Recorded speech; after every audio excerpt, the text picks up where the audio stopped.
Hello and welcome to another episode of Binding Roll, where we play Pathfinder 2nd Edition in the world of the Ninth Age. If you are unfamiliar with the Ninth Age, it is a rank and flank strategy tabletop war game that I play all this time and that this YouTube channel is pretty much dedicated to. If you are unfamiliar and you're interested, please click the link in the description below. It'll take you directly to the official website where it's a community-supported and built game, so all the rules are free, and you can use any model you want. Only thing that's standardized is the base size. It's pretty awesome. But today, this evening, we are playing Pathfinder in the world of the Ninth Age. Just a quick reminder, remember that if you hit that subscribe button on YouTube or hit that follow button on Twitch, you will be giving support to the players in the game. They will be able to use hero points when we get a subscription. So if you feel like you need to help out the players, please hit that subscribe button. But let's get to the show, and as always, let's start with the intro video.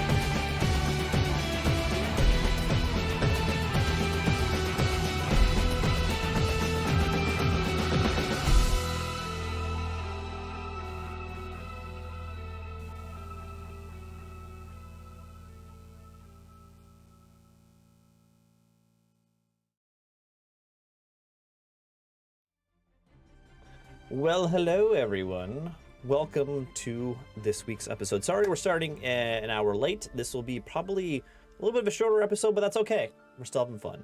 No big deal. There's nothing to update you guys on as far as your characters. There's no shopping to do, no character leveling up. So we'll start with just our usual, what you drinking? And I'll start out. I'm going non-alcoholic this evening. I'm drinking some Virgil's root beer. This is the root beer they sell at Trader Joe's. As you guys probably know, I shop at Trader Joe's a lot. And it's not bad for some grocery store root beer. It's definitely up there in the root beer spectrum. One of my faves. It's good stuff. It is good stuff. But let's start with Octavia. What you drinking? Well, first I think I need to address what I'm eating. Oh, yes. Old Bay Yes. popcorn. Perfect. Just magnifique. Just bringing it back. Like a fucking boss. Anyone who works at Old Bay Spice, we need that sponsorship. We love us some Old Bay, please. And I've just got a classic gin and tonic again. G&T. Belgux, what you drinking? Oh, you muted. Got Howe's New York Ginger Ale. Oh, okay, very nice. Belgux is also in New York at the moment, and I think you picked that up in New York, so it's like authentic. Yes. Indeed. Jed, what you drinking? I'm also on the non-alcoholic bandwagon today. Got the Cock and Bull ginger beer. That's some good stuff. I like that. I've had that before. Excellent choice. Yeah. Good plain doesn't really make a great mule. Carlin, what are you drinking? So I bought a 3 style sampler pack. One you've seen before, the Bohemian Brewery 1842 Czech style Pilsner. Nice. Then we've got the Cerveza, S-I-R. I don't know. That's beer jokes. They would gotta run out at some point. Beer Mexican puns. style lager. Yes. And the Viennese amber lager. Oh, nice. Any thoughts on which one I should crack first? Cerveza. The definitely. Cerveza, come all on. of them. The Cerveza. Yeah. All of them. Just sound bites galore. Just get them all like real close to the mic and just crack them all at once. Well, I will go with the Cerveza because that's one that I have actually not tried before. So Can there be an NPC named Cerveza at some point? I can. Ooh. I It's a might be able knight. to make that happen. I might be able to make that happen. Cerveza. Nice. Excellent. Well, Very quick smooth. quick shout out to the chat. Warrior Womp is joining us as always. Thank you, Warrior Womp. Let's see. Brief recap. So you are all in the city of Nedzid on your journey to Zalaman Takesh, the capital of the blasted plains of the infernal dwarves.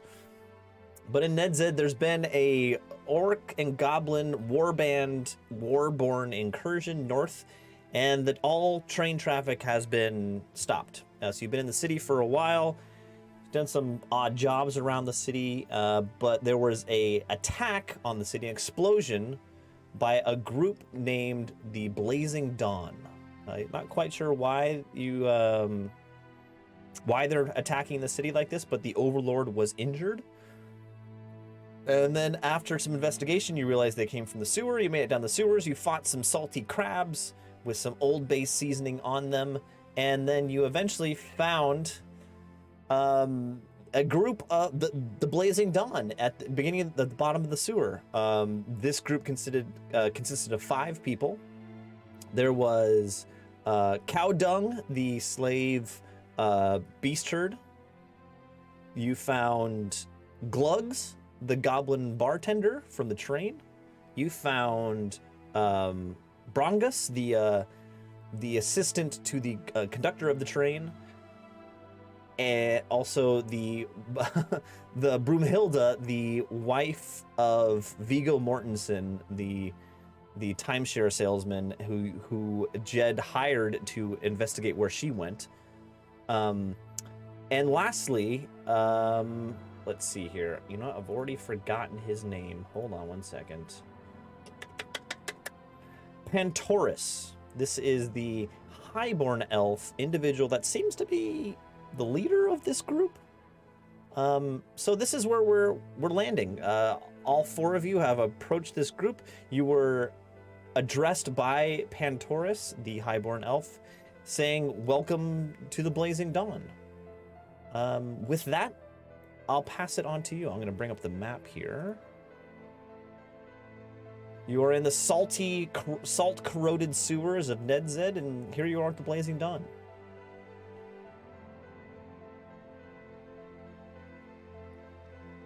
Wow, I can't think of a less pleasant place for a clubhouse. How did you all come to choose this location? With that, actually, hold on. I need to bring up one thing before we continue. Where are you? Where are you? Where are you? Here we go. Perfect. With that, Pantoris speaks up proudly and he says, "Well, as you see, mate, this is the place in the city where we can hide the best. We're not, as you could say, the friendliest of bunch with the infernal dwarves. What brings you to this strange location?"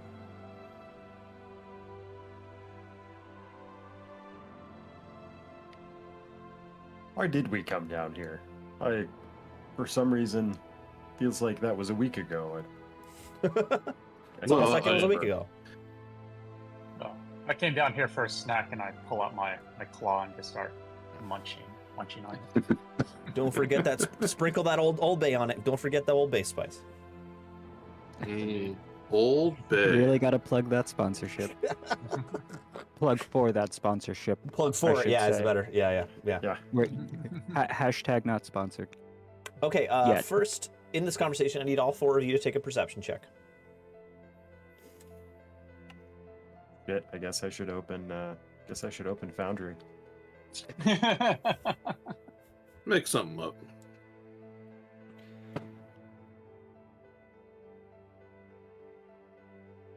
Ooh, Huh. Twinsies. indeed. Wow. Stand Okay. by. Holy But- cow. Wanted. Yours is still better than mine, though. 26. Okay, so Oh, everyone who really rolled sure over, that's up. everyone rolled over 20. What I think is everyone. This is definitely a ragtag group of Isle of Misfit Toys kind of group here. Brongus is, sitting on the edge of the sewer with his feet in the salty water, kind of swinging them back and forth like a kid, humming to himself, not really paying attention. Cow Dung is just sitting there, blank face, like no reading of emotion, just blank face, chewing on his cud, his jaw just moving slowly as he chews his cud. Same with some Glugs. You can see that Pantoris, you get a feel from Pantoris an air of privilege, of he's here for some reason, but he's pretty dismissive of his group. But the last thing you notice is Broomhilda, the wife of Vigo, is not even paying attention to you. She has big, round doe eyes, blinking and looking up admirably and longingly at Pantoris.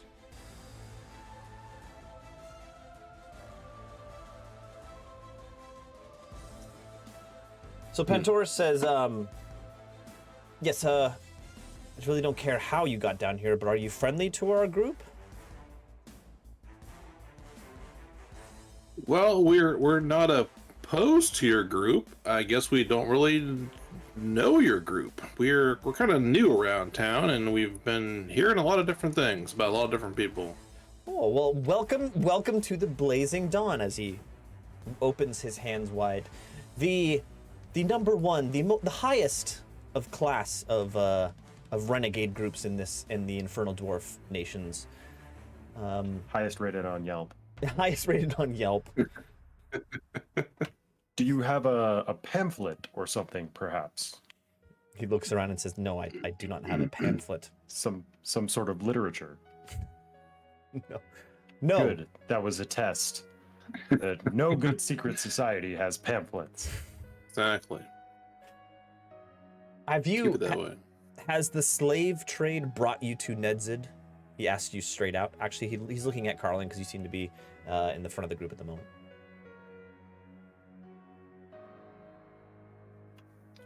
No, it has not. My companion Jed and I are here to investigate the disappearance of a colleague of mine and a countryman of both of us, a fellow war priest from the Empire, who was here. What is this gentleman's name?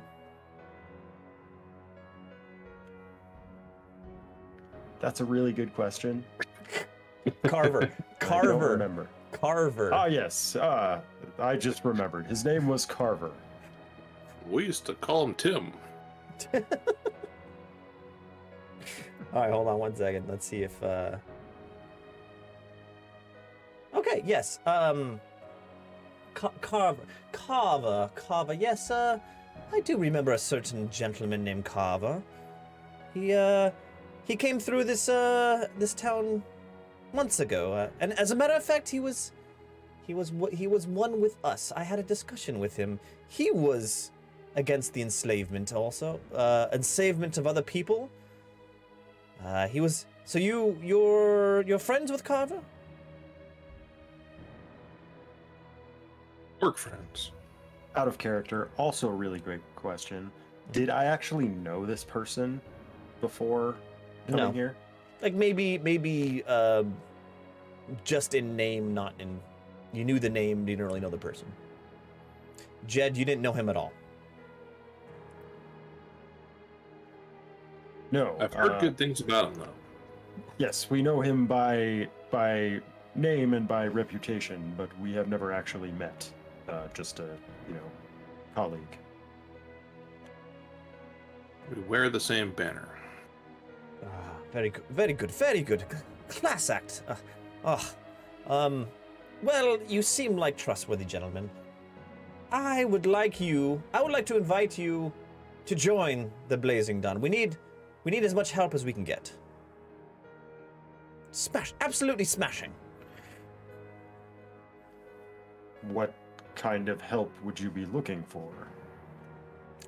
Well, isn't it obvious? We are defeating the evilness that is the subjugation of the lesser races.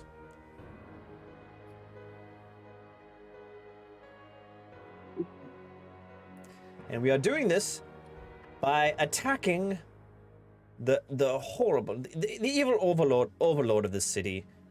I don't know if you saw, but we most recently set off a bomb in his chamber.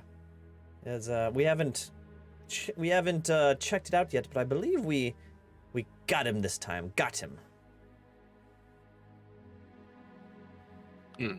I, for one, welcome our infernal dwarf overlords. I mean, no. I don't know.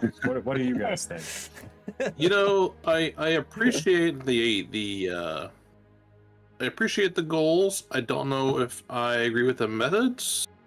You know, part of our job with the Temple of Suna is more about spreading positivity, spreading acts of kindness, goodness. Bombing isn't really on our list of skills. I understand the methodology, but if we were to help, it might be in a different capacity. I'm Good sorry. regular pamphlets. we can produce pamphlets. I'm sorry, but that is just unacceptable. These times are trying times. The infernal dwarves are cannot be reasoned with. We must show force.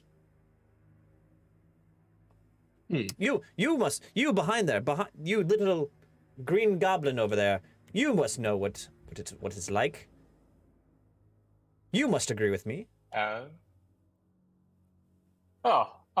Sure. So what is your now you've done the bomb, now you literally killed the overlord. What now? What's your plan? I'm glad you asked. Well, as you know, the warborn that are blocking the Iron Road is thanks to our little friend here, and he nudges Glugs in the shoulder. Says, this little gentleman was able to organize the Warborn to block all of this evil trade within the city. And now, since all of these trains have been piled up in the train yard, and we have attacked the Overlord with all the resources of the city protecting the Overlord and the Ziggurat, now our final plan has come into action. We can now destroy all of the trains and all of the industry in the train yard.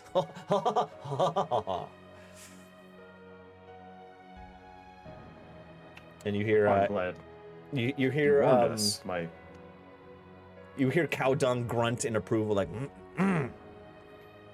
and Glug says, yes, I'm very happy to have helped the Blazing Dawn. Did that deep voice come through? Yep. Yes. Sure did. It is working. I love it. Oh, it's working. It is doing work. Yeah, Glug, so what will you do for work? Life is on the train, so where you go from there? Well, my brother Belgux, do not worry. We can always head back. Wrong one. Wrong one. pitch. Oh shoot! Oh shoot! Sorry. I just needed to clear my throat there. Sorry about that.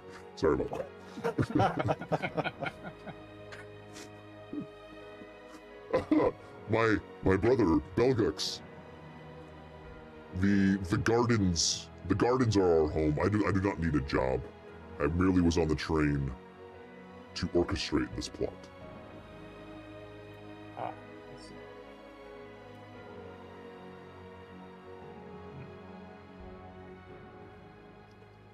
Well, if nothing else, I'm glad you told us. My toothbrush is on the train, and I'd like to get that before it explodes. Well, That's a very, very ambitious plan. I like the scope. It's very bold, but to actually have the resources to pull off something like that. well, what is your good name, sir? Jedediah. Jedediah. I must I can't show you all of the cards in my hand. I must keep a few close to the chest, if you know what I mean. We have the resources to put this plan into action. If you try something of this magnitude and it fails, you probably have ended the Golden Dawn. Blazing Do you think Dawn. the backlash would be severe? Blazing Dawn. What is the Golden Dawn? Oh. Well, once we have crippled the industry, the means of industry in this city-state, our job will be complete, and I can return to my home across the Sea of Thirst, and then when it is weakened, I think my brethren and I could possibly retake our homeland. And take control of the Sea of Thirst. It's like a twofer. So the freeing the slaves is more just a stepping stone to the high elf ascension to the lands. No, we are freedom fighters. We are fighting for the freeness. We are fighting to free all of the enslaved people in this land, the evilness of the dwarves. Jed, give me a perception check. Actually, no, it doesn't even have to be perception. Hold on one second. I was about to ask about that. Is he Yeah. bullshitting or no? It's like normally in D&D this would be an insight check, but I think in Pathfinder it's some more options here. So hold on one second. So Jed, it can be a perception, it can be a diplomacy,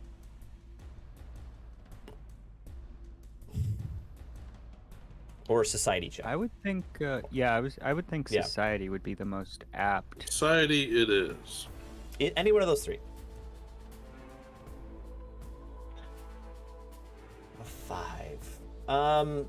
He seems committed. It's a 15. No, it's a 15 after 15? his bonus. Oh, true. Oh, goodness. And Okay. also, damn. Yeah. You definitely can tell he is committed to following this through and to helping the other people that are in the Blazing Dawn. Yeah, I mean, that is a benefit for him, but you can tell he definitely is more interested. You can see that his eyes lit up and a smile crossed his face when he started talking about the Highborn Elves across the Sea of Thirst.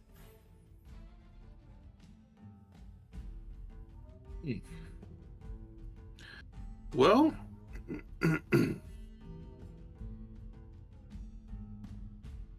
I'm curious who your good lady friend here is. I've heard her say anything about this noble agenda.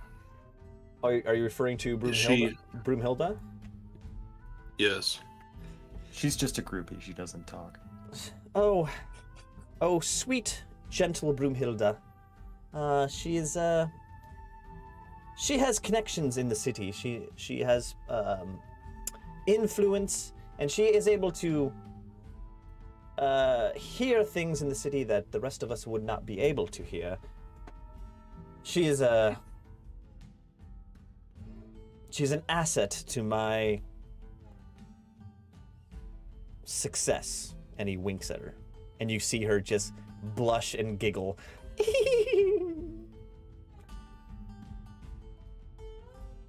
Oh, it's always good to have that social currency available.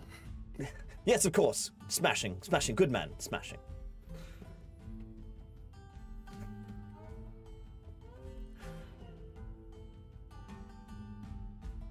I turn to the group and be going like, What do we think of these folks? Excuse me. On the Excuse right. me, good sirs. Excuse me. Is that a Pegasus with you? I haven't seen a Pegasus in so many years. I've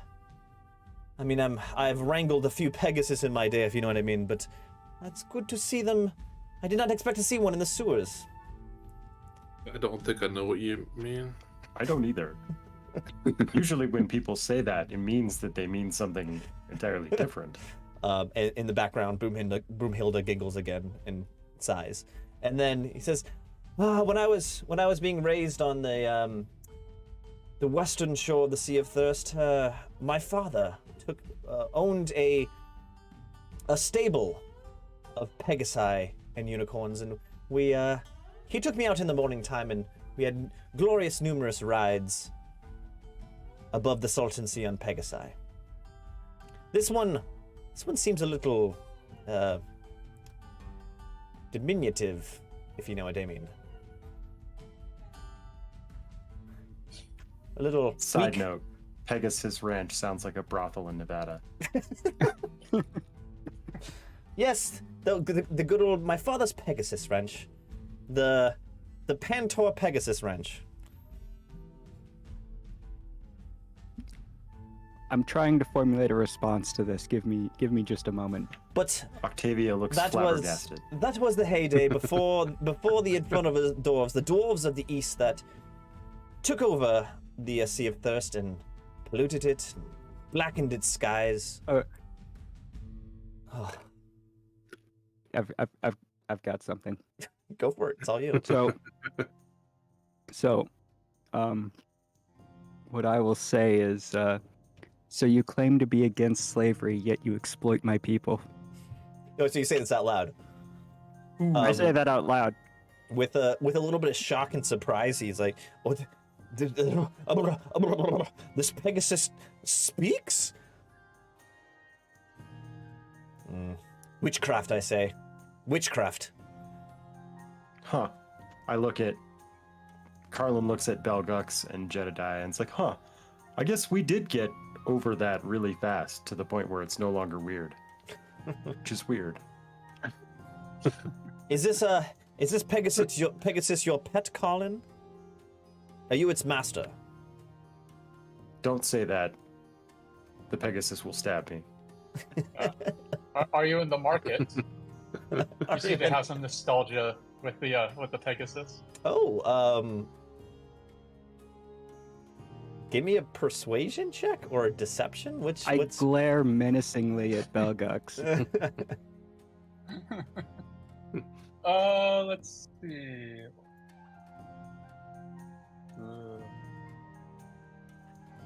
So what are my options?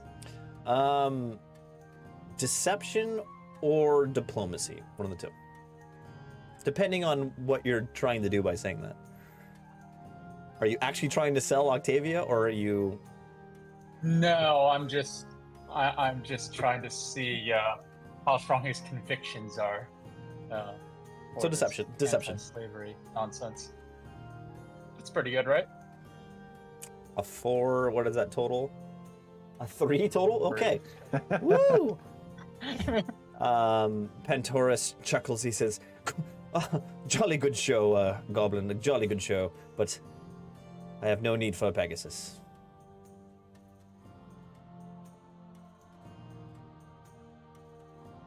But anyway, enough chatting. Are you here to help, or are you not?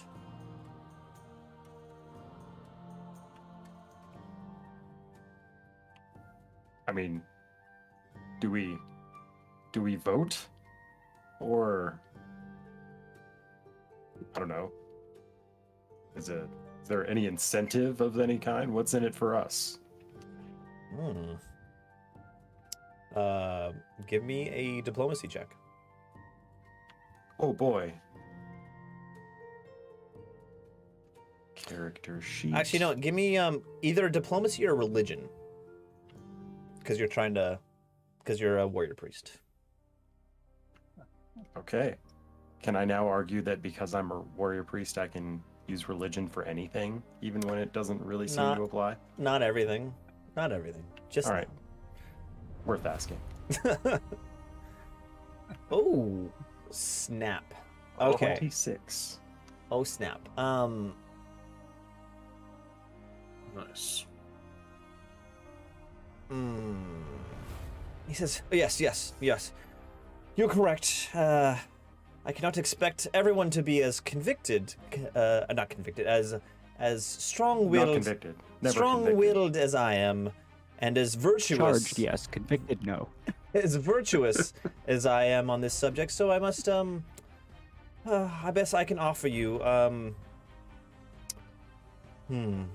Before you answer, will there be, I kind of look around, glory?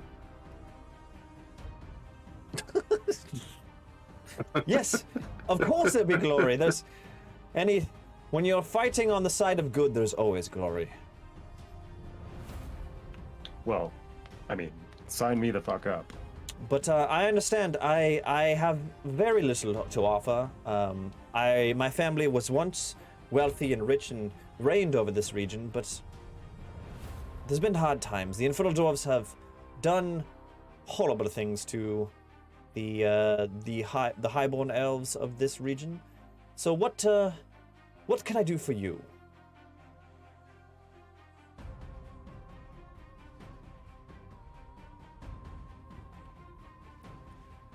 I mean, you said glory. It's good enough for me. Anyone? Yes, Anybody else? I look at my compatriots. Well, I mean that's lovely, but also information, assistance in our mission. Surely you have many contacts beyond this city. Find our good friend Tim. Right. The mission. If you blow up all the trains, how do we get to whatever that Zalaman Takesh. Zalaman Takesh? Yeah. Bit of a pickle. So, It's broke the adventure. why are you doing this to me? Well, We can start a new cell in Zalamentakesh. We can spread your word there. let me speak to my good friend here, Brongus. He is the one who is in charge of of your train that was the train that was to bring you to Zalamantakesh. Brongus, are you able to transport these good people to Zalamantakesh once we have defeated the infernal doors of Nedzid? And with Brongus, he kind of turns over his shoulder and says, "Oh, okay, I gotta switch back to a North Dakota accent. Ooh, don't you know? Yeah, I can help you out there. I can, I think I can, get just the engine there and the, and maybe, just the engine away from the rest of the trains there, and then we can, transport, you to Zalamantakesh, after we did all the damage." We need the caboose too. Oh, there we go. I like it. Give me a diplomacy check. Or do you, in diplomacy or intimidation, whichever you want, how you want to deal it. Ooh. Yeah. That is a good question, because that's gonna... Actually, you could use anything. Just give me, like, what are you gonna explain to Brongus the reason you need the caboose?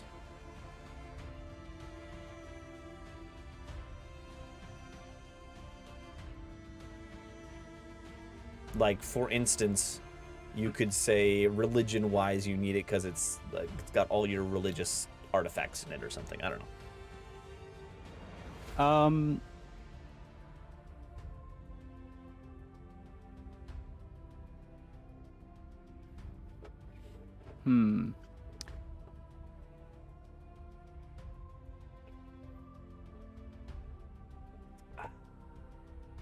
I'm gonna.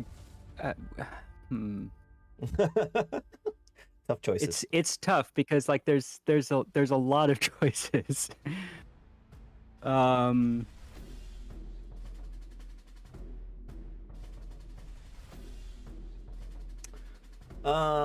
Yeah, just diplomacy, intimidation, deception.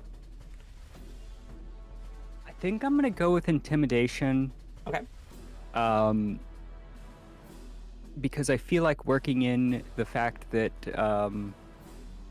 blowing up a demon might not be that great for the people who attempted to blow up said demon. True. Very true. Yeah. So we'll see. Is that a 4? That's a 10. A 10. Okay. Did you say there's a demon in that there caboose? Caboose? Oh, that's bad news. I'll tell you what. If you make sure the Overlord is dead, I will get the engine car and the caboose and take y'all. Oh, my accent is shifting quickly. Up to their Zalaman Takesh there.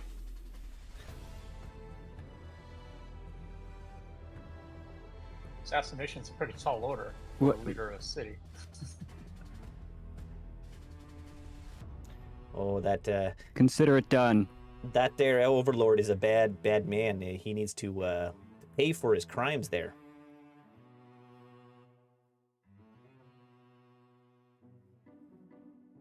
Do I need to repeat myself? What did you say? I'm sorry. Apparently. Consider it done. Oh, very good. I like it. Jolly good, jolly good. Let me help you out a little bit. If you go back the way you came in the sewer and then go past the T junction, there is a sewer entrance that leads directly into the basement of the throne room of the Ziggurat.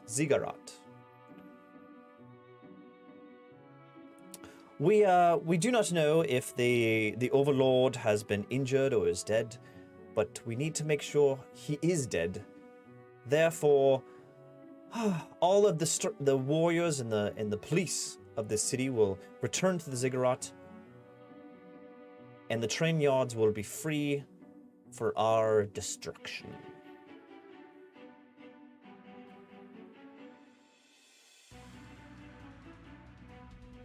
Will there be more crabs in the way? Do you know about the crabs?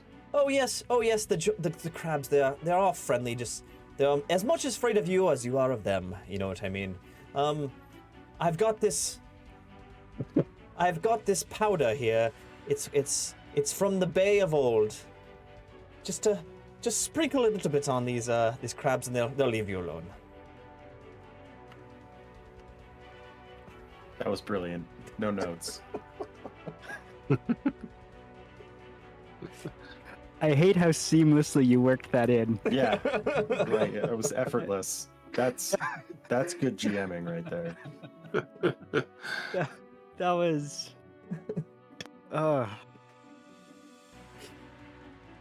But he does give you a pouch of some sort of powder. It smells fantastic, and on the side it says Bay of Old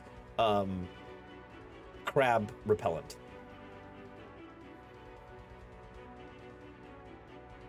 Perhaps crab repellent and seasoning. And seasoning, whichever works. Crab repellent before death, seasoning after. I do love a product that has multiple uses. Let's go, gang. Jolly good. Good luck. Good luck to you.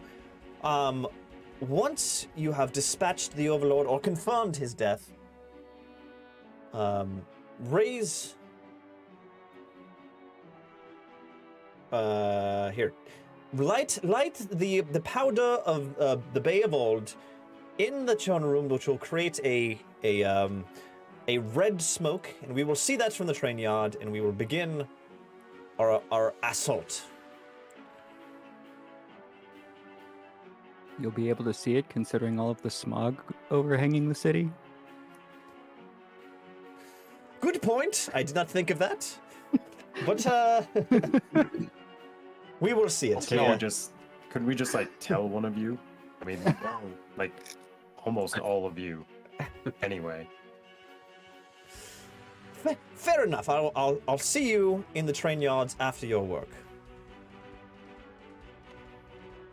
All right. But I say again, let's go, gang. And then as we're walking away, I kind of nudge Jed and I was like, fucking secret societies. They're always making things too complicated. Oh, good stuff. Good stuff. Okay. Well, this day has gotten better.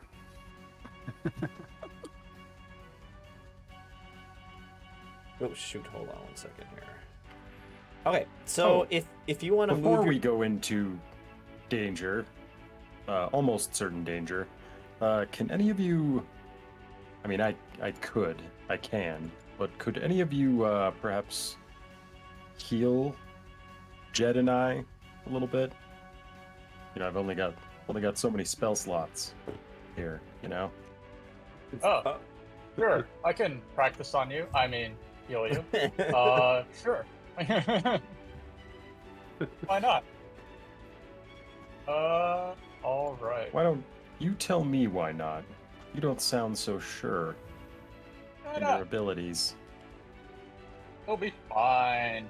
Don't be such a baby. Sit down. Practicing on rats all week. All right. all right, give me what is it? A medicine check to do this? Yes. Shoot. DC 15. Yes. You go first since you're more injured. Bu- bu- bu- bu- bu-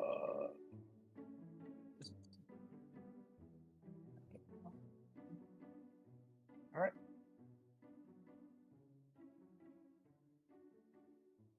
Yeah. Ow! What are you doing? That is a failure, but it is not a critical failure, so no one's getting hurt. My finger. All right. Well, You started sewing up your left arm, but the right arm is the one that has the cut on it.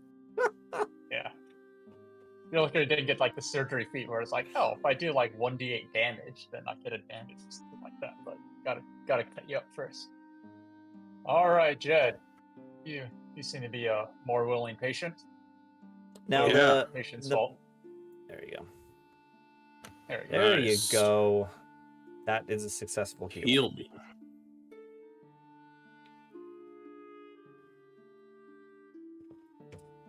Okay. Successful healing. That's 2d8. Trained. Yes. Ooh, that's quite a lot. Roll it up. Is it on a successful one? Oh, or- jeez. Yeah. Hey. Overheal.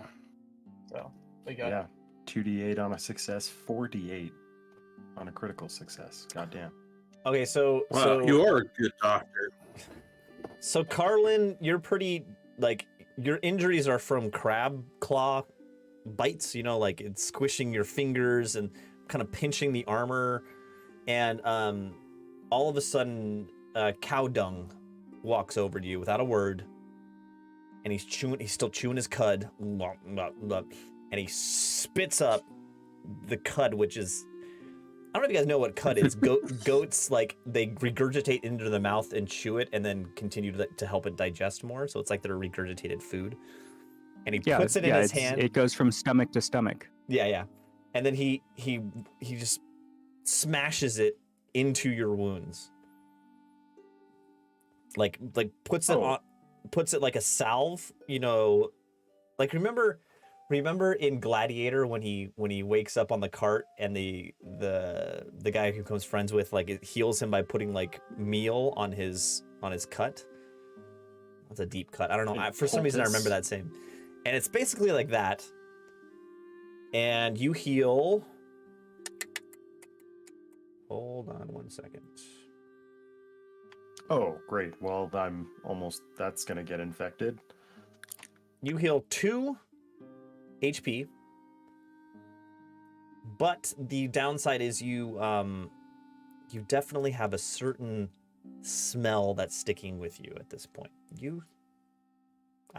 Belguk smells bad. You're getting up there. Singes the nose hairs a little bit. You smell like goat vomit.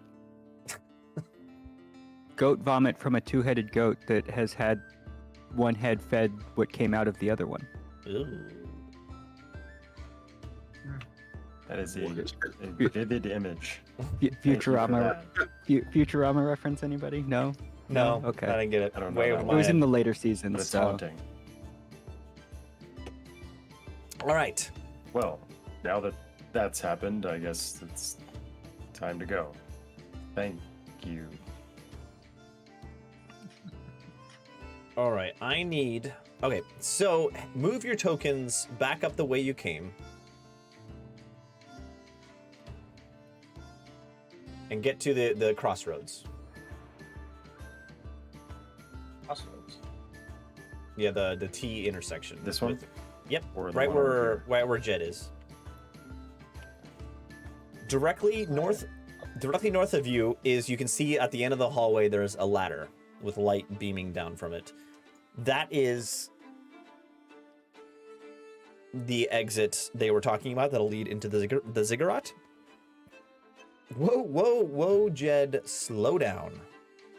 But before you get there, you see the foaming, frothing, agitated water at the end of this hallway.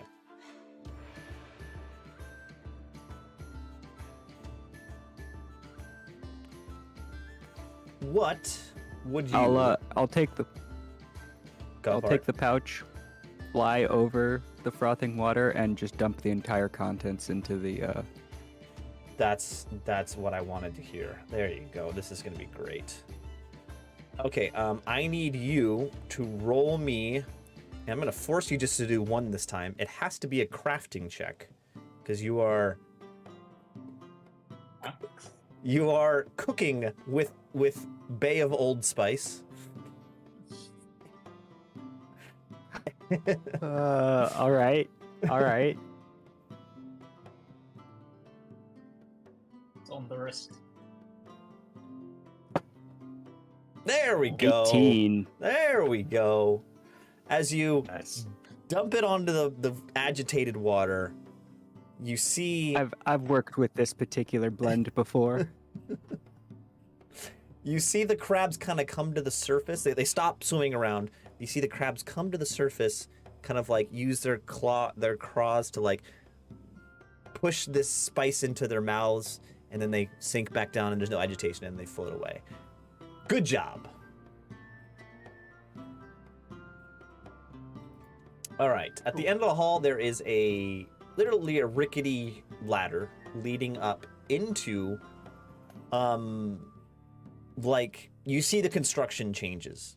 Down here is kind of crude masonry work, salts infused everywhere, stuck in every crevice. Once you go up about 1 to 2 floors through this passage, it starts to change. It turns into more finely crafted stone and dark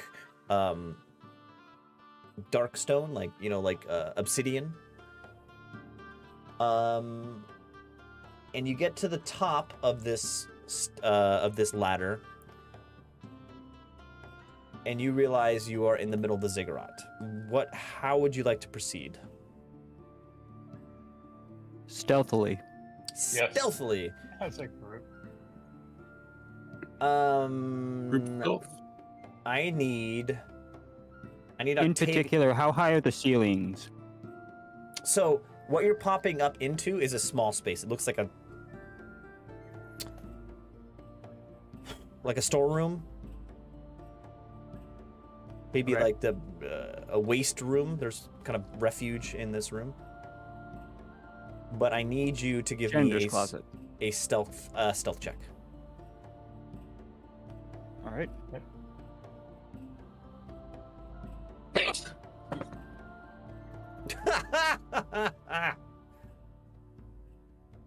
Oh, Ooh. shit. Okay. It's still an Um, 11, but yeah, that's nat 1. Hero point time.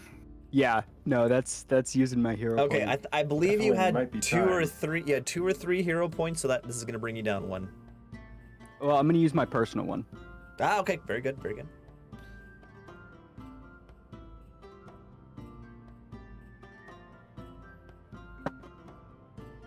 Yeah! Solid. Good follow up. Wow. Okay, here we go. We're gonna. All right, so that's a 30. That works. That's how you use a hero point. That is how you use a hero point, really. Okay. Activate. Why is this not working? There we go. Okay, give me a second here.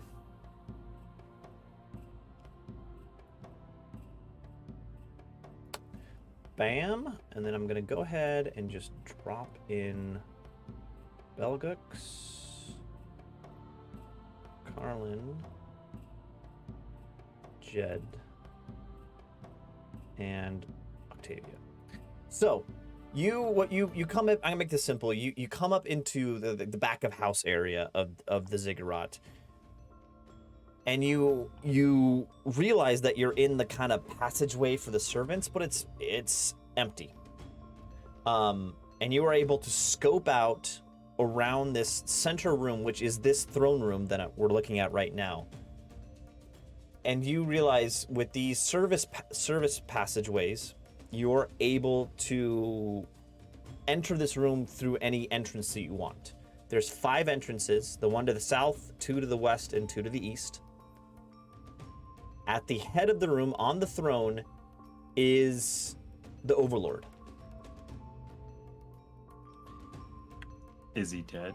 He is not dead. He is alive, but he looks injured. He definitely looks injured. Standing in front of him on the platform are 2 of the immortals, the sworn bodyguards of the Overlord, standing perfectly still with their mask, their gold mask. And then lastly, I don't have a token for this guy, so I'm gonna have to I'm gonna use the Glugs token just for simplicity's sake. Mhm. Standing at the foot of the stairs is Viggo Mortensen. And he's talking to the Overlord. And he says, oh, Overlord, I need to think Overlord name. Overlord Bartosz.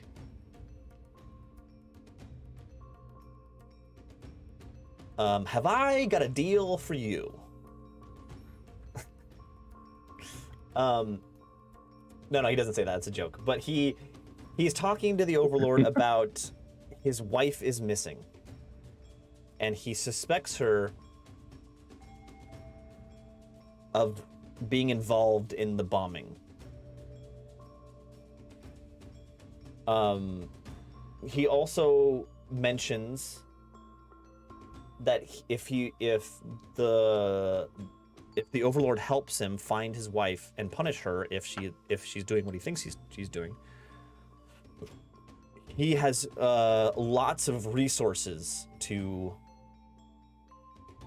lavish Nedzed with the wealth of the North Tafrian Trading Company.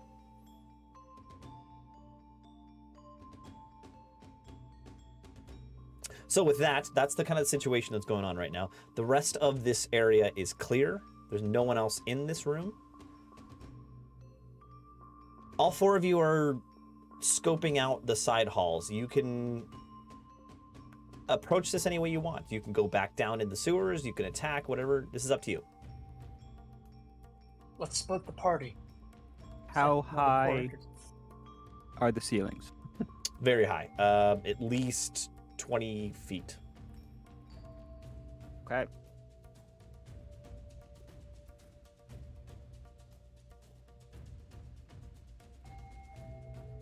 Can find some quiet private quarter to to strategize? Character? Is there a...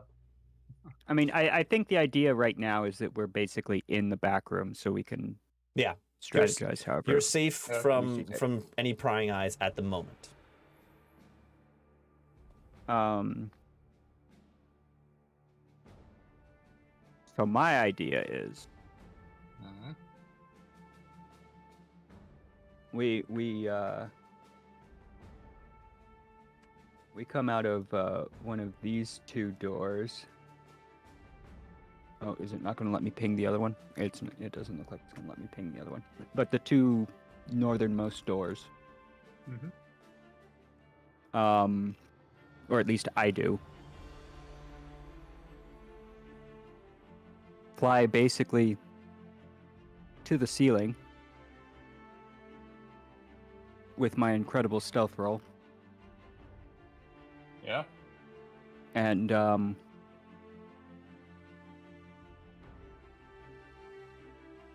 surprise attack.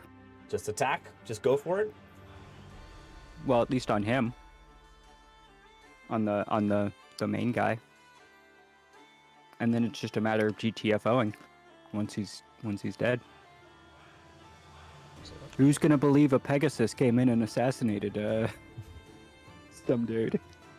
So you just want us to sit back and watch? Cheer you on? Oh no, I imagine things are gonna get messy, so you guys will Oh. probably need to jump in at some point, but Nice. It's the Pegasus on the grassy knoll.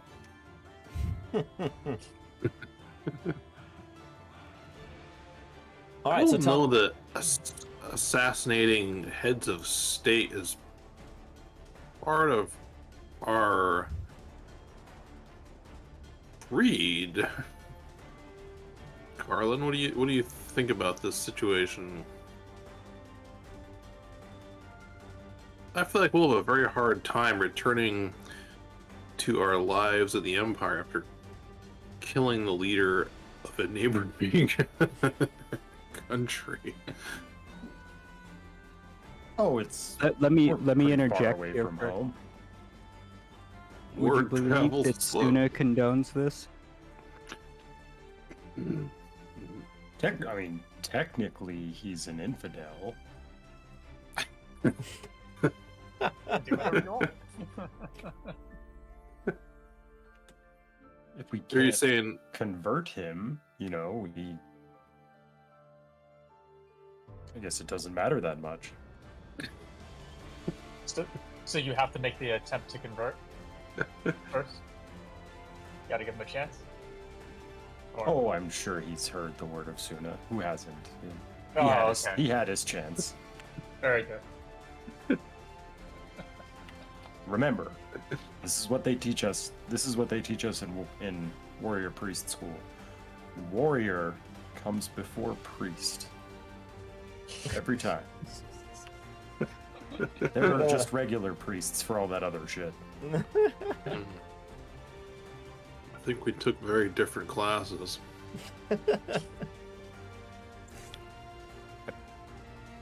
I would expect so. You're an investigator and he's a warrior priest. Have you ever fought an enemy of this sort? Oh, shit. Whoa, I don't know what the what did you Royal do? Guards of Infernal. I thought it was a ruler. I think that was a Okay. poison gas cloud he released, and it should kill Oh. everyone in that circle within 3 turns. Just do Control Z. Okay. Does that make it go away? Negative. Oh, goodness Can you select gracious. it and delete it. What did you do? Oh, there we go. I I thought got it it. was a ruler, but it was I got it. measurement controls, and it. I got it. I oh, got it's it. circle template. Okay, you got it. All right. There we go. I got it. Okay. We're good. Yeah, I think you want measured distance, the Yeah. bottom. There were hash Bottom marks on it. I assumed that was the right measurement control, but I guess there are 2 different ones. It's a learning game. Yes, it is. Right. All right. Well, if You're sure we won't get in trouble for this? I guarantee you, Suna will absolve you of any wrongdoing you may think you would have done. Oh, Famous last words. All right, if you're sure. yes. That end, I'm pretty sure it's sleeping. All right, so I need all of you to place your tokens where you want to enter the room. Octavia, you're taking the lead on this one, so you pick a door. Good choice.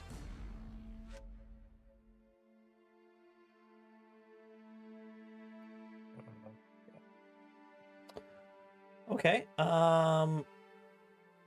Octavia, I need you to make a stealth roll.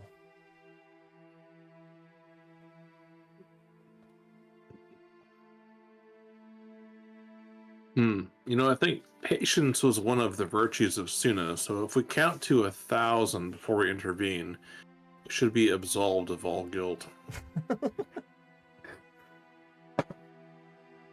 18. 18. Give me a second here. Give me a second.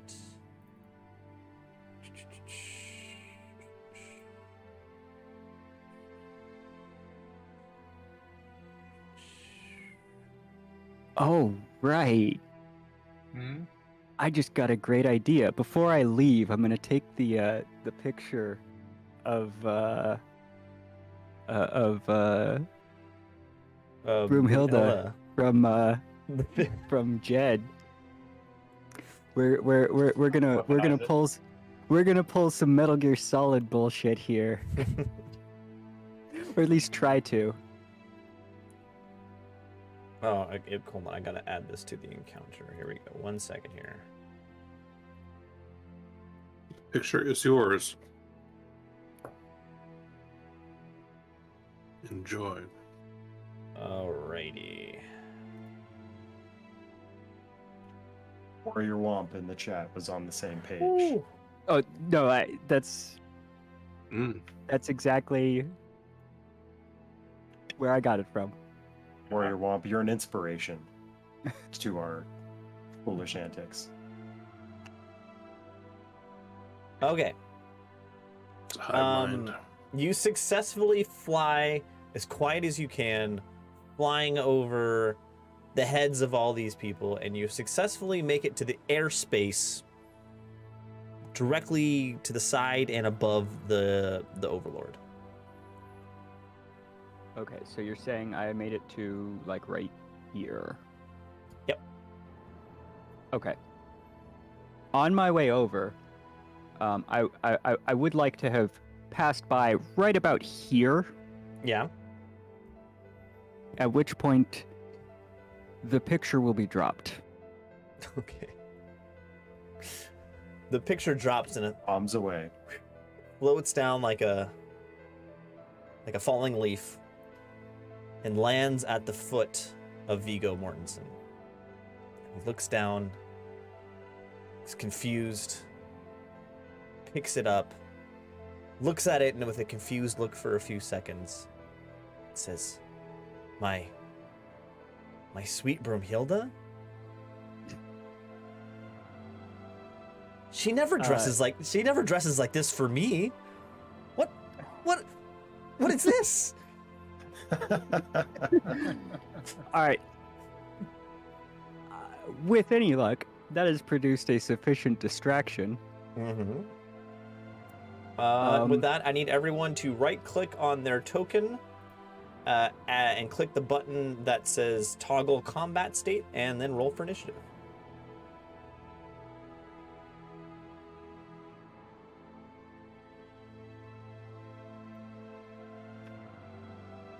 As this is all happening, I look at the group and say, "Don't worry. This is a brilliant plan. I'm sure it will be fine." So that's a 27 for me. 27 for Octavia. 13 for Belgax. 27.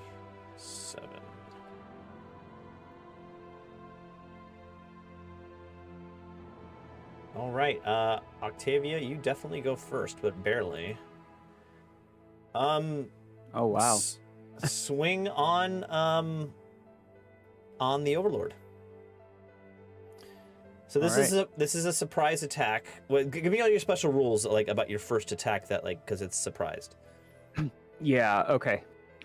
So you spring into combat faster than foes can react on the first round of combat if you roll Deception or Stealth for initiative, which I rolled Stealth. Creatures that haven't acted are flat-footed to you. Okay, so it's -2. Which then, which is a -2 circumstance bonus. But then, because they're flat-footed, it will be able to activate my sneak attack, which will then add another d6 of damage to my attack. So roll for your attack. All right.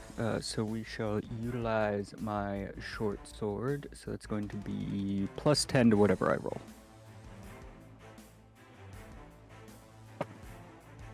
And that's a 28. Oh, 28, which is exactly what you need for a critical. His AC goes down to an 18, so you rolled a 28, so that is a crit. Okay, how do crits work? So, okay, we never like officially like decided this, but I think actually in the rules, it is you roll, add the modifier, and then double the whole amount. Oh, Okay, so like the double modifier. Nice. so Actually, let me- almost like the stupid rolls Let me roll this really quick, from and then D&D. hold on, 6. Let me see what this does. 6. Yeah, that's exactly what the system, like the system in Foundry VTT did. So roll the damage, add the modifier, and then double the whole number. Okay. So my damage is 1d6 plus 4 piercing. And then plus an additional d6 from your surprise attack thing. Yeah, and then so it's- double the whole result there. Yeah, so it's 2d6 plus 4 times 2. Okay. So that's 4, 8. Is that a 6? That's a 6. So it's 10 total, Nice. plus 4 is 14, doubled is 28. 28. Nice. Oh, 28 boy. damage. To this boy. Boom. Very nice. So give me a little flavor. How did you do this attack to him?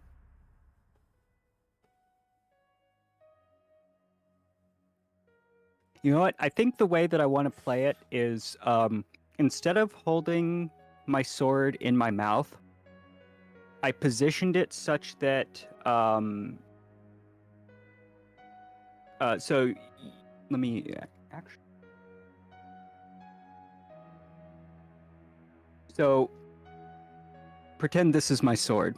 Okay. Here, let me adjust it so that it's a little bit easier. And so you've got the crossbar here. Yeah. So on either side of it here, I'm basically holding it in my hooves so that it's positioned such like- that Like the way you hold a glass when you've got like, you know, barbecue sauce all over your fingers, you kind of like hold it with like your wrists between two hands. yeah. But it's positioned such that the crossbar is directly under my hooves, and basically I just drop like a stone Okay. right on top of him. Wham! Your dagger. You're going Short for his sword, head, but and yes. your short sword ends up hitting him in the top of the head, which because of his helmet's there, it just gets diverted a little bit, so it goes down the side of his head, cuts all the way through his ear, and lands and impales into his shoulder. Just with a scream of pain, he shrieks out, and everyone in the room turns to face him and sees you with like wrist holding a dagger almost on top of the Overlord. That is your one action. You have 2 more actions. I do have 2 more actions.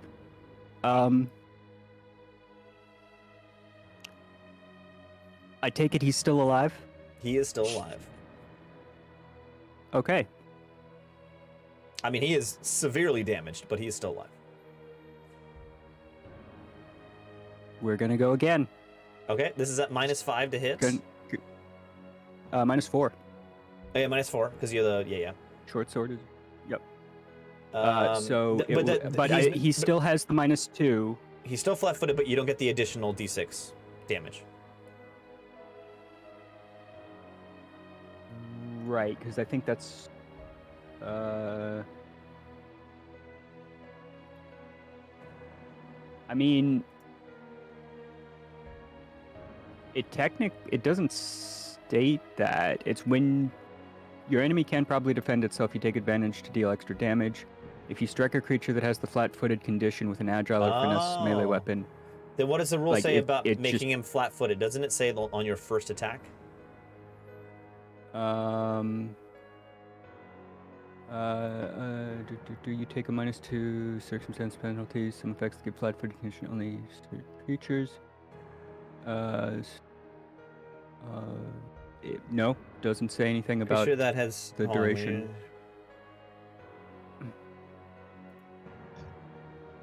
On the first round of combat. Okay, cool. Yeah, keep going. You're full strength. Keep going. Yeah. All right. So we'll just take this as +6.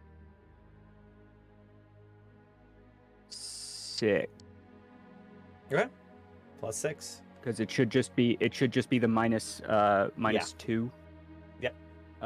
Instead of the -4 with the flat-footed. Gotcha. With the flat-footed, so it'll just be +6.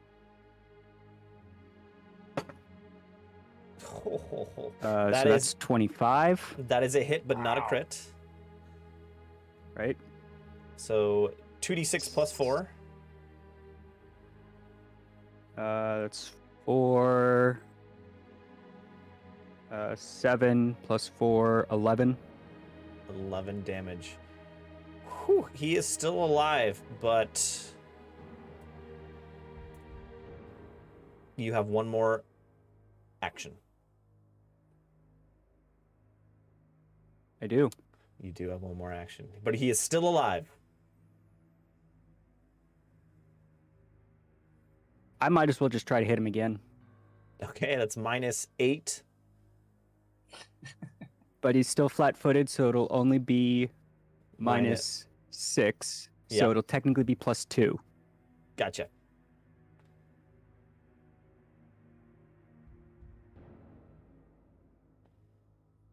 Come on! 18. That is not enough. This one clinks off of his armor. That is your turn. It is now the immortal on the right. All of the enemy's turn. All of the enemy's turn. First, takes an action to draw a weapon, then moves to right behind you, then swings on you, and you are flat-footed at this point.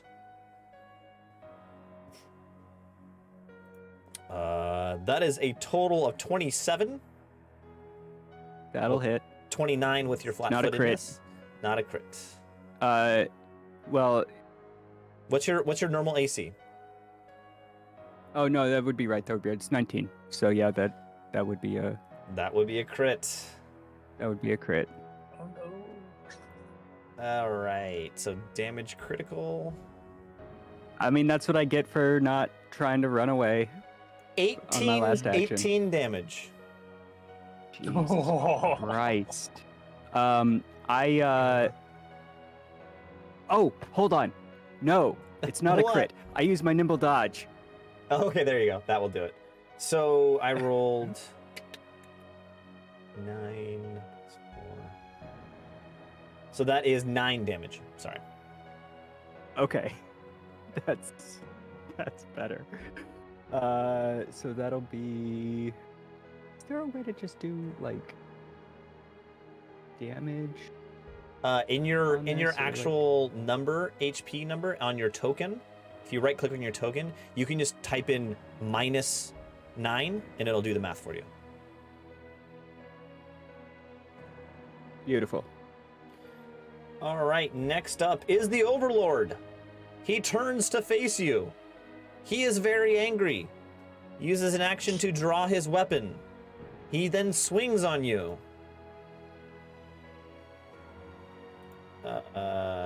That you've already used your reaction, so you are flat-footed. I have. So that's a total of 20 with the flat-footed. Okay, that's mine. I'm 19, so it's not a crit, but It does the damage. it does the damage. Boy. Oh boy, oh boy, oh boy. That is 16 damage. You're kidding. Nope. Oof. It is the Overlord. Stuff like Well, that. That makes my that makes the math easy. Oh, So, zeroed out. the I way, am no longer a threat. the way death works, or unconsciousness works, you now have the dying condition. Mhm. And it works like death saves in D&D. You need to have 3 successes to wake back up. But when you wake back up, or you're healed to 1 HP, you then have the wounded condition. And if you go back into dying, your death saves, or whatever they're called, are an additional -1 depending how many wound conditions you have on yourself. So if you go back, if you go into if you go into unconscious multiple times, it compiles and makes it a harder to roll. Yeah, so it would just -1 from whatever you rolled Mm-hmm. the first time, and then if you continue on, say you go unconscious 5 times, it's -5. Yep. Got it. Okay. All right, so now it is the other immortal's turn. And guess what he's doing? He's gonna pull his weapon, walk over, strike you. It automatically goes through. You take a failed death save. Of course. It is now Jed's turn. What are you gonna do? So that.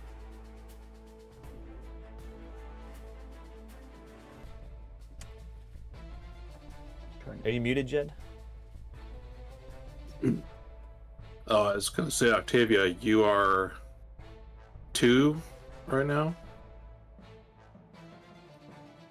I'm what?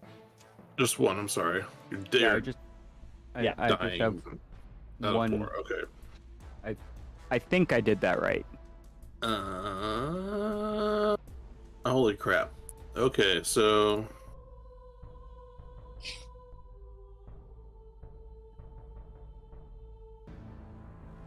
I think I'm gonna try something silly, and I'm gonna run out into the hall, and I'm going to yell as loud as I can, Vigo, guards, come quick! Brunhilda's in danger! Oh, I'm going to use my no cause for alarm. It does not really apply, but I'm trying to use my no cause for alarm ability to reduce the impact of what's happening now and try to draw their attention, basically. Okay, fair enough. So what is For the like a plus the no? 1 bonus. Oh, just +1. So give me a deception roll. All right.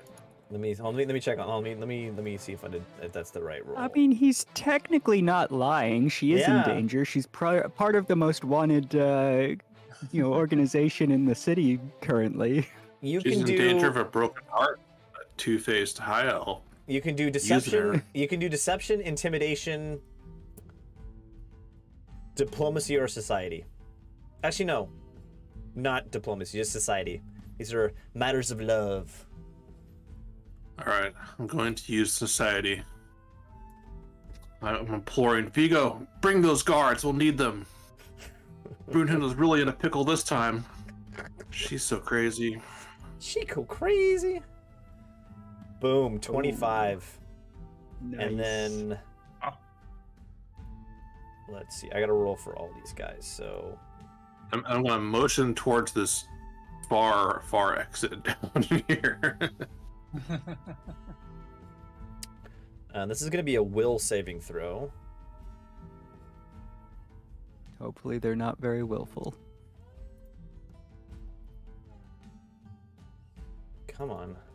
There it goes.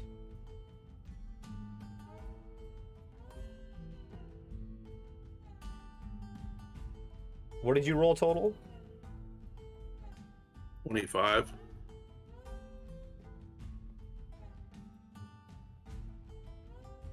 Uh-oh. Uh-oh.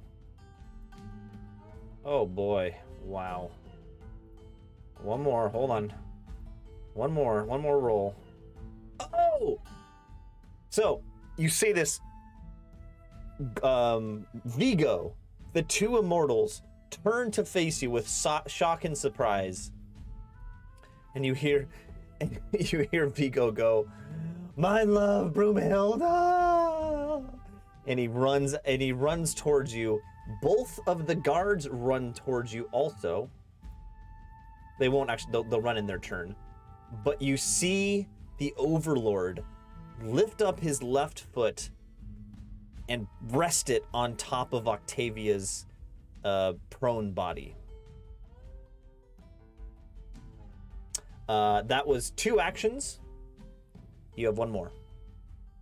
And I'll start to move this way to kind of lure them south. Okay, very good. This way, guys. All right, Carlin, it's your turn.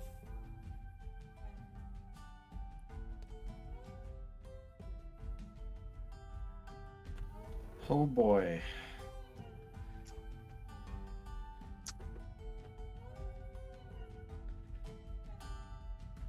What to do? What to do? Is there Yeah. such a thing as delayed action?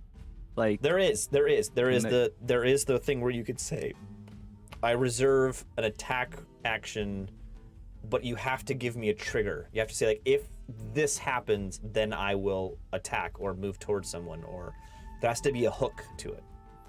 You have to try to predict the future, basically.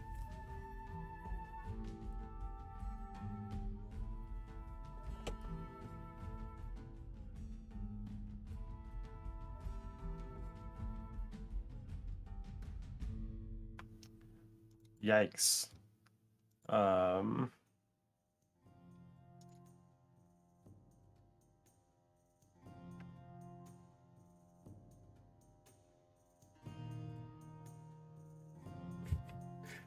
And how many actions can I prepare? Is it just one thing, or can I I think lay it's out just. all I think three it's just of my one. actions? I think it's just one. So you can move, and then do the thing, or the. It's basically it'll be your third action, yeah. So you can use an action later on as a reaction.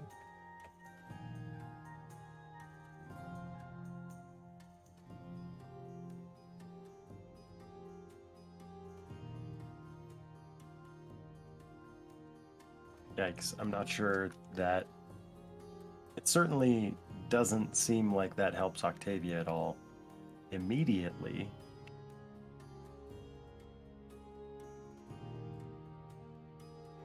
I mean, they probably don't know you're there. Yeah, I was gonna Yeah. say, how well lit is the area? Can he like sneak along the wall or something while everyone else is running south? Where So, the both Belgux and Carlin are right now, they're still hidden. They're still in the passageways, basically. Obviously, Jed, you are not hidden anymore. okay, here is what Carlin is going to do. I am going to ready an action if the guards move, like, can you see the line I'm measuring, Kenyon? No. Okay. So basically, if you draw a line straight west from where Belgux and I are standing, Mm-hmm. you know, if they go, you know, assuming north, south, east, and west here, if they go south of that line, Yeah. then I'm going to make an action to move my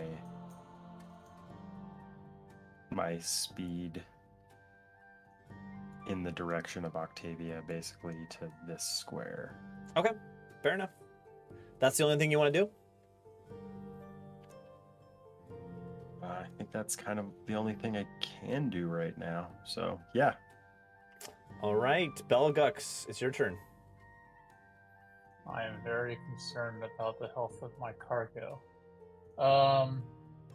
It's, I think you need to have the of those immortals carry on with their deception. So I think I'm going to. Is it possible to stealth heal someone? I'm not sure, but I'll allow it if you roll a stealth check.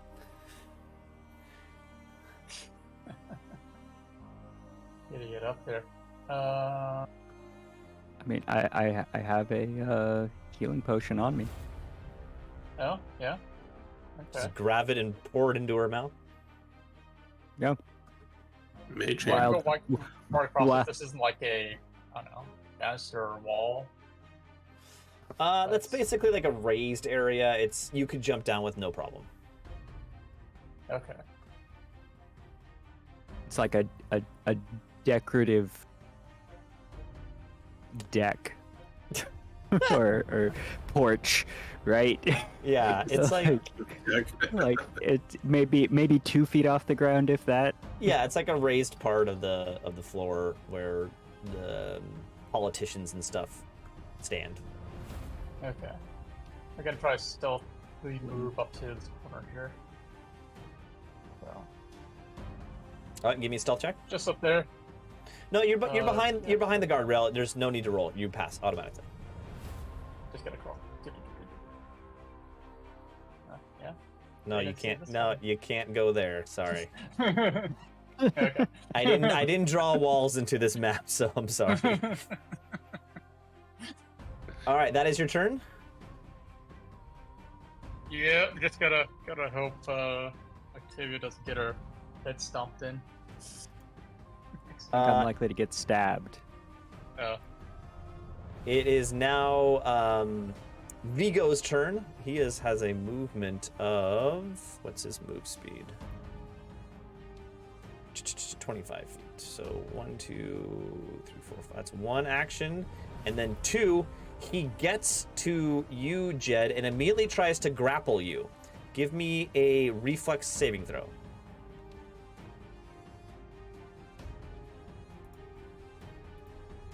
Grapple me. Trying to help. What did you roll? 18.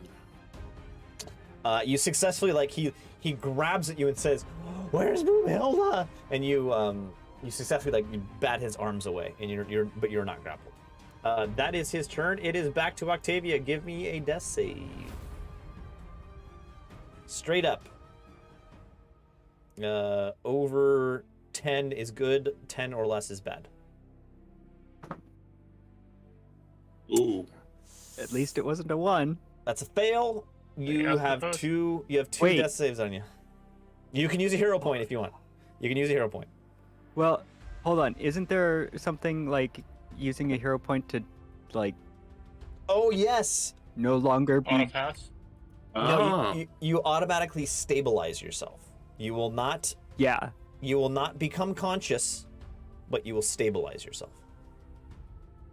Yeah. Yeah, do it. It'll take more than 2 turns to save you, probably. Yeah. So that I think that's what I'm gonna do. All right. Like, I understand I'm probably about to get stabbed again. Actually, no. I'll take this. No, I'll Yeah, stabilize that's- myself. I'll stabilize. Okay. I'll So you stabilize. are I think that makes the most sense. you no longer have the dying condition, but you still have the wounded condition. You have no Yeah, actions, so- but you still have 0 HP, but you're no longer dying. Yeah. So I think that Yeah. I'm not 100% sure exactly how to operate this, but I have 1 tick in wounded now. Yeah, perfect. All right, it is now the Immortal's and turn. no ticks in dying. It moves all the way to here. What's it? 3 actions. So Nice. does the other. Oh no! Sorry, it's not its turn yet. Next is the Overlord, who turns his head, looks down at Octavia, grumbles to himself, and says, what accent did he have? He had the, I can't do it. There was some sort of Russian accent. And he says, Who is this damn Pegasus trying to do? He's more like a dirty Harrier now. What are you goddamn doing to me? And he attacks you. Okay. I mean, Auto hits it. You just take a death save. So you're back in the dying condition. You're back in the dying condition. That's Yeah. it. Yeah. I think technically I can hit you 3 more times, but I'm just not going to do it because I don't think that's. I can hit you 2 more times. I think. Yeah, he has 2 more actions. He's going to hit you 2 more times. You fail 2 death saves. so 2 more death saves. Yep. So you're Okay. down to. I'm down to 1. Yeah, All that's a quick turn it out. This guy runs Yeah, you over get to- you get 4 chances in Pathfinder instead of 3. No. When you So- use the heroic point to get stabilized, you lost all of your death saves, right? Right. But you have 4 chances instead of the 3. Because if yeah. it was just 3, I'd be dead. Yeah. But you have 4 chances, so Gotcha, it's fine. It's fine. Jed. But I'm gonna be using another hero point. when Jed. it comes Oh, we back got around one. to my turn. Hold on, that does trigger my action thing. Oh yeah. Okay. Oh yes. So you move basically to where Belgux is, right? I can't actually move that far. What? There you I go. only have a 25-foot movement speed. There we go. It is now one Carlin's action. turn. You are surrounded by 3 You should infernal be able to doors move up one more. trying. No, he's fine. He's right. Jed, you are being surrounded by these 3 people, frantically asking you, "Where's Brumhilda? We have to help her. Where is she?" I saw that. Come on, follow me. I saw that boudoir photo. She's the hottest woman I've ever seen. We must save her. This way, guys. I try to encourage them to follow me further, and then I sprint towards the door. Okay. Fair enough. You are way down there. Jesus. 3 actions, full movement speed each, right? Yep. Yeah, that'll do it. All right. Next up is Carlin. Okay. I'm going to move to here, which costs me 2 actions. Yep. And then...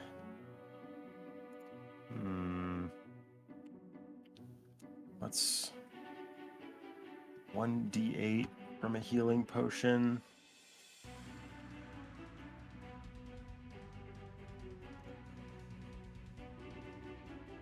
Oh, you know what? Here's what we're gonna do. Actually, I was thinking I would do battle medicine, but that is... I haven't done very well on those DC checks so far. In fact, I think we learned how much you get back for the first time from a treat wounds today. And, you know, spoiler alert, it wasn't me that passed it. So, and I only have 2 more spell slots left for heal. I'm going to use my minor healing potion to heal Octavia. Okay. Fuck. 1 For HP. 1 HP. Hey, What it's, one's enough? it's still 1 HP. So you are now conscious. You are at 1 HP. You are no longer dying, but you have 2 wounded markers on you. Okay. Okay, that's your turn. Carlin, it is Yes. now Belgux's turn. All right. Hopefully the mortals are sufficiently distracted to keep running.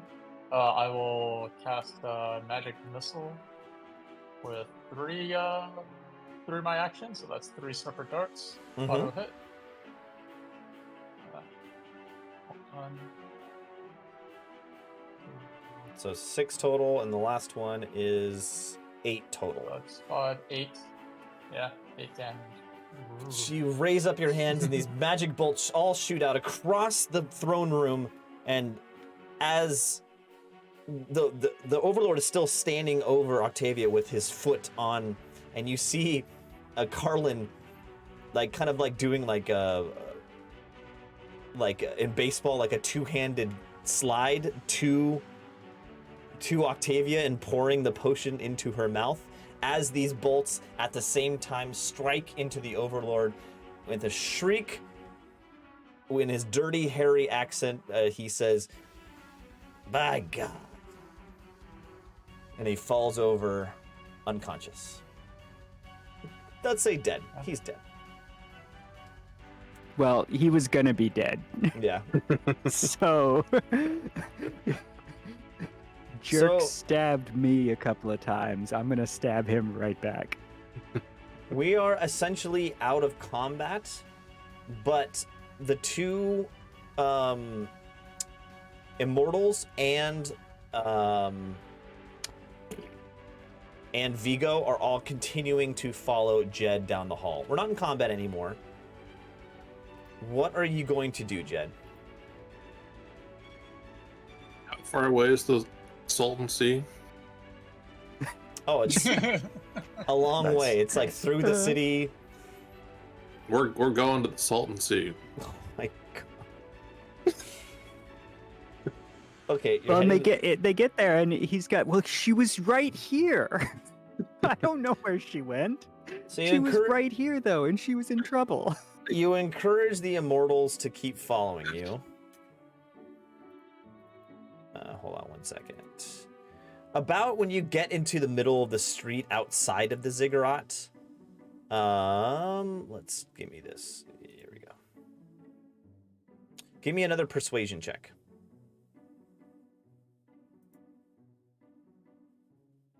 Persuasion. Society? Oh, society, yeah. Give me society.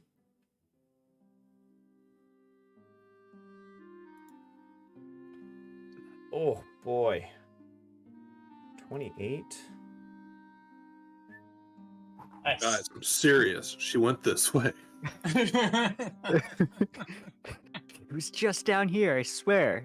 It's only gonna take us about 6 hours to get there. Well, we could take the train, but we can't. Oh, it's too bad. Why is this not letting me roll? There we go. Okay, they're all like, "Oh my gosh, you're so right. We gotta save her. Where to next, Jed?" This way, guys. Towards the sea. All right, so they're on a sprint toward the Salton Sea with these guys. What does Belgux, Octavia, and Carlin want to do in the meantime? I would like to chug my healing potion and then loot the corpse. Okay. So let me why didn't oh, I know why I didn't switch. I hit the wrong button. All right, so it should just be 1d8 for the healing potion, right? Yeah. So that is a 4. All right, you heal 4. I am now at 5. You loot the body. Tell me of my spoils. You big find one. Basically, the ornamentation, like just the jewelry he's wearing, adds up to about 50 gold worth of jewelry. But on his person is one item that's specifically interesting. It's the masks that the immortals were wearing. It's one of those, but it's more ornate and older and weathered, and it's still a gold mask, though. Okay, I'm marking it down as ornate immortal mask. Okay. I need you to give me either Arcana, a crafting, or a nature check. One of the three.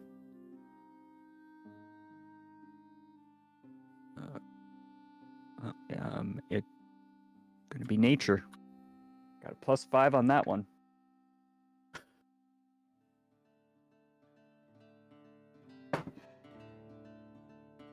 Nine.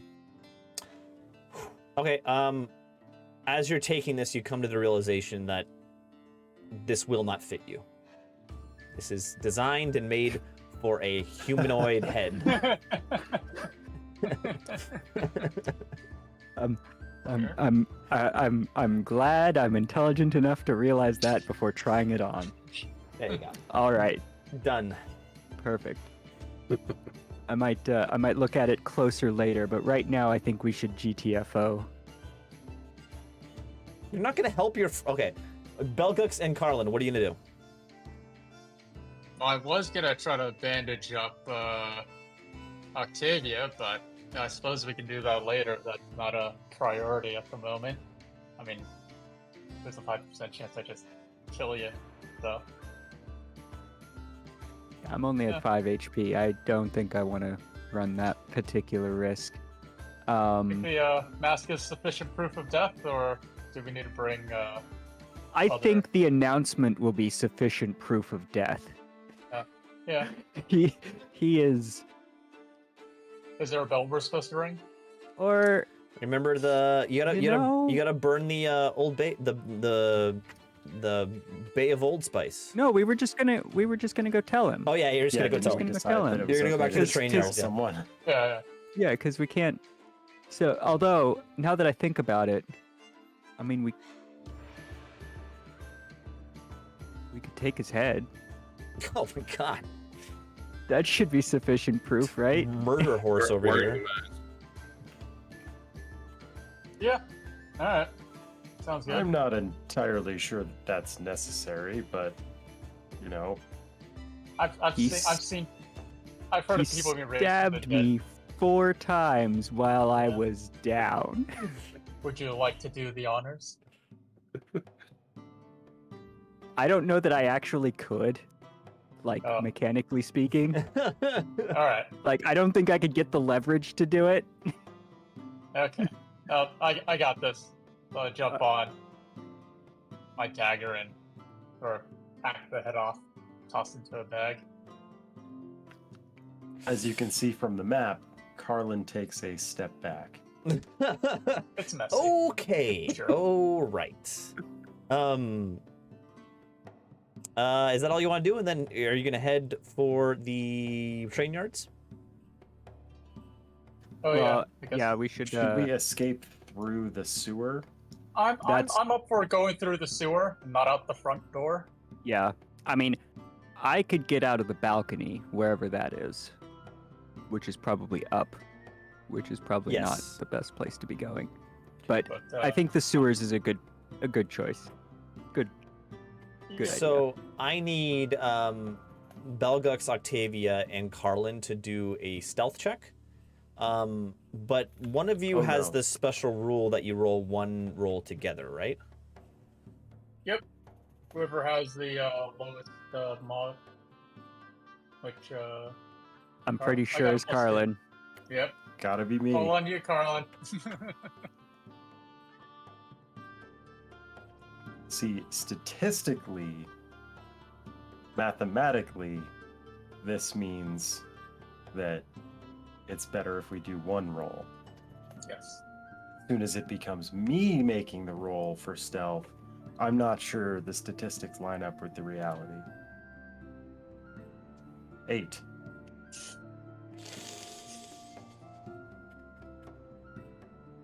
Perfect. Yeah, that's pretty good.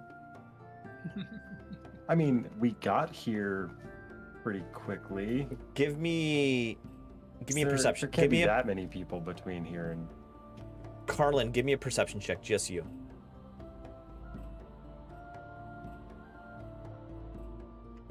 17. You guys successfully make it to the sewers and out. Oh, You okay. don't run into any crabs. You're fine. The crabs are fine. But as you're slipping through that, like basically a manhole in that back room into the sewer system, you Carlin are the last one through the manhole. Kind of Belgux is helping Octavia, who's still kind of injured, and you're the last one. As you're lifting down the manhole back into place, you peer out, and just in that split moment, turning the corner is 5 other immortals. Actually, hold on, let me think about this. Yeah, and the one immortal in the front makes eye contact with you, or like looks directly at you, and you think, close the lid, and you're out. Let's go over to Jed. You are getting close to the edge of the Sea of Thirst. These guys are starting to get suspicious. Give me one more society check. Guys, you see the boat? Over there. Brunhilde's on that boat. Just on the horizon. Oh man, we should have brought a boat with us. 14, here we go. Yeah. Okay.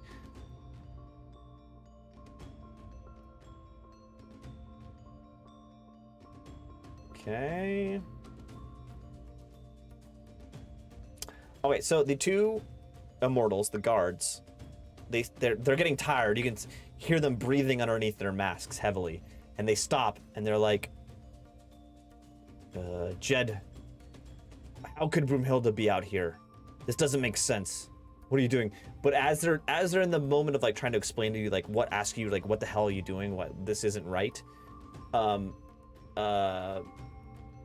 Vigo grabs you by the collar and is like, where's Broomhilda? We gotta save her. Lead me to her. I'm trying to, Vigo. I'm trying. Don't you see that? She was just here on the shore. There was this highfalutin elf guy with her, and they hopped in this canoe. I thought we could get there in time and catch him before they paddled across the sea. Oh man, he was handsome too.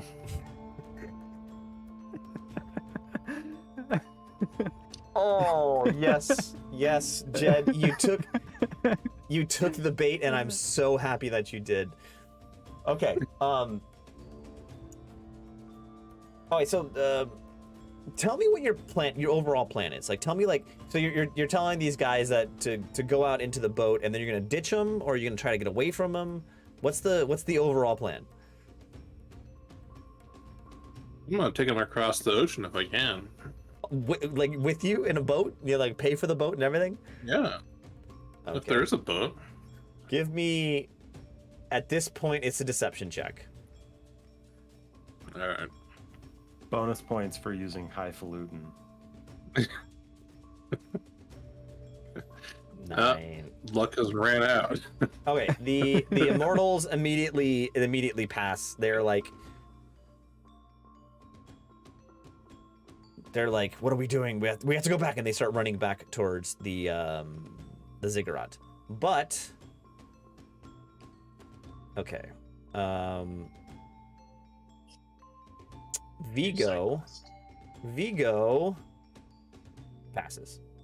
He says, Jed, why would Broomhilda be across the Sea of Thirst?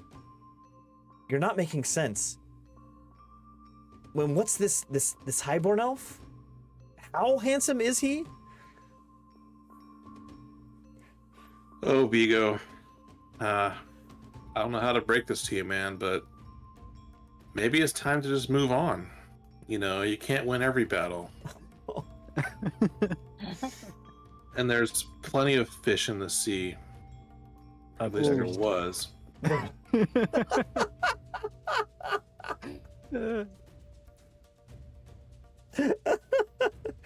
least there was. That is so good. No, he's thirsty, right? He's pretty thirsty, as the kids say. So there's plenty of fish in the sea of thirst. Right? Give me. I mean, yeah. Roll your society check because I know that's your highest. That's so good. Roll a society check. Yeah, it's over. I mean, it's a 14. Like, that's still good. This wasn't the core mission. Okay. With that, as you say this, you say that to him, and you see him. He was frantic before, but now he stops. His shoulders slump. He looks you dead in the eyes, Jed. He says, Jed, I consider you a friend. I don't know. Broomhilda's the light of my life. I don't know what I can do. I have nothing more. I'm a shell of a man. I don't think I can go on with life anymore. She's my world. Oh, Vigo. And I know it's hard now. he falls to his knees, which on you is, and he leans forward and hugs your thigh, basically, because he's a dwarf. And he starts crying. He starts sobbing into your leg. Oh, Vigo. Oh, buddy. Let's get a drink and talk about it. It's good to talk. Get it all out. He's a bumbling, crying, snot out of his nose mess. You take him to Barnaby's. That's the only bar in town. Okay, let's switch back over to Belgux, Octavia, and Carlin. You guys make it to the train yards. And you notice that you notice a few things. First, you notice that the engine car and the caboose have been moved to the farthest train tracks away, separated from the other trains. You notice all of the passengers that you were with on the train are there kind of milling around the train that they were on. The other cars, basically. And you see Panteris come up to you. He says, well, I see. Have you disposed of the man we discussed about? Wink, wink, nudge, nudge.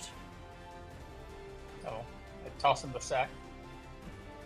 Dripping. He pulls up the sack, opens it up, looks inside, and he says, well, blimey. Job well done. Job well done.